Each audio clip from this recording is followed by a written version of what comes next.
Bienvenue à ta chaîne Tout Sauf Rien, n'oublie pas de t'abonner, de cliquer sur la cloche de notification ainsi que de liker nos vidéos. Bonne dégustation. Salut, vous êtes dans Tout Sauf Rien, actuellement. Déjà je vous dis de vous abonner et de liker nos vidéos effectivement. Alors aujourd'hui on va parler de 3 pays, notamment le Congo, la RDC, la Côte d'Ivoire et le Nigeria. Parce qu'actuellement ce qui se passe dans ces 3 pays-là, c'est condamnable et déplorable, effectivement. Déjà, en RDC, c'est depuis des années. C'est l'un des pays les plus riches au monde, ou encore le pays le plus riche au monde. Mais on peut voir tout ce qui se passe à Béni, tout ce qui se passe dans différentes zones de ce pays-là. C'est triste. Une population de moins en moins éduquée, une population qui s'abrutit au fil du temps. Donc j'espère que vraiment les politiques et aussi la diaspora va devoir faire quelque chose pour ce pays. Je vous laisserai une vidéo en ce qui concerne la RDC, effectivement, notamment à Béni où il y a des morts tout le temps, et en Côte d'Ivoire, effectivement, où il y a des élections présidentielles qui s'approchent. Le président Ouattara avait promis ne plus se représenter. Aujourd'hui, il s'est représenté parce que, soi-disant, qu'il y a un ministre qui était mort, le premier ministre, je pense, et aujourd'hui, la population n'est pas d'accord pour qu'il puisse briguer au 3e mandat, et on parle d'une 3e république, mais bon, les Ivoiriens ne sont pas d'accord, on peut comprendre, c'est des choses qui se passent partout en Afrique et il faut que ça s'arrête, et il faut dénoncer cela avec une fermeté inégalable, effectivement.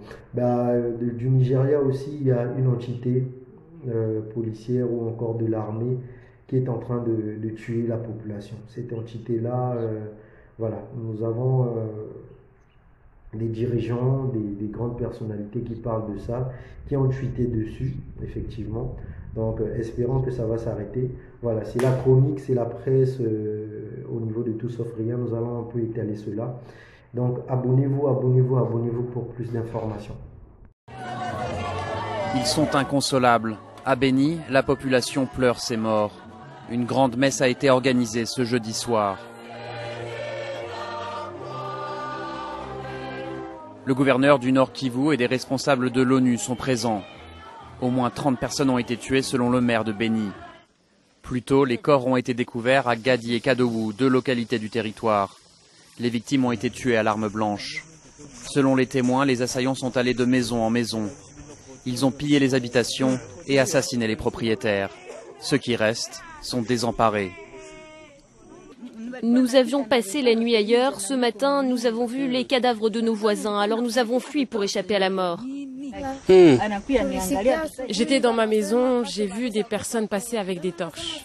Dieu est grand, j'ai eu de la chance. Quelques minutes après leur passage, on m'a dit que notre chef du village était déjà tué et le pasteur de notre église aussi. On m'a appris que plusieurs personnes venaient d'être tuées ici. Voilà pourquoi je suis venu chercher ma grand-mère. Les autorités locales pointent du doigt les ADF Nalu, des rebelles islamistes ougandais. Pourtant, l'armée congolaise que l'on voit ici affirmait que ce groupe était pratiquement défait.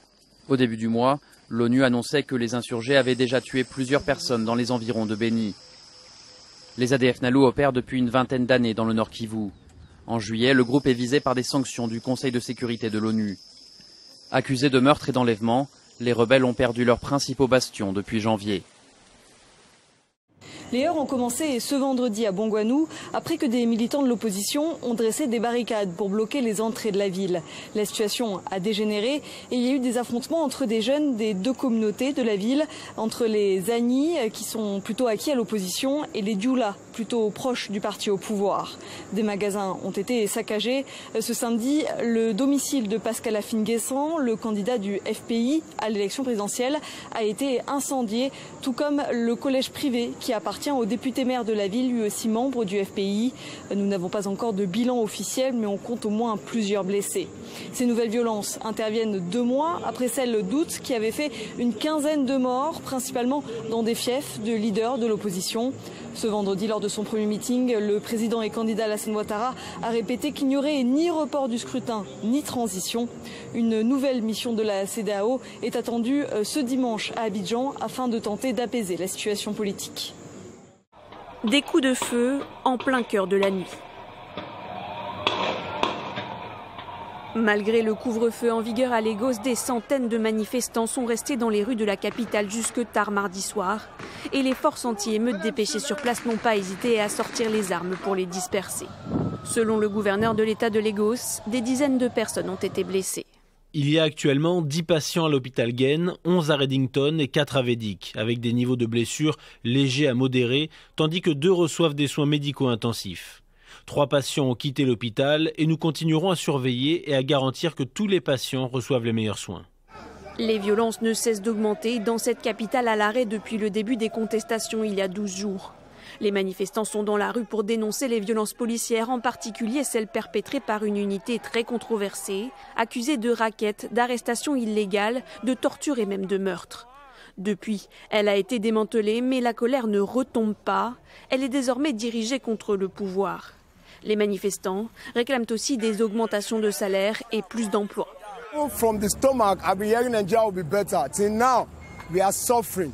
So we want to fight for our rights. À Abuja, les protestataires ont été dispersés à coups de canons à eau et de gaz lacrymogène. Ici, des dizaines de véhicules et de bâtiments ont été incendiés.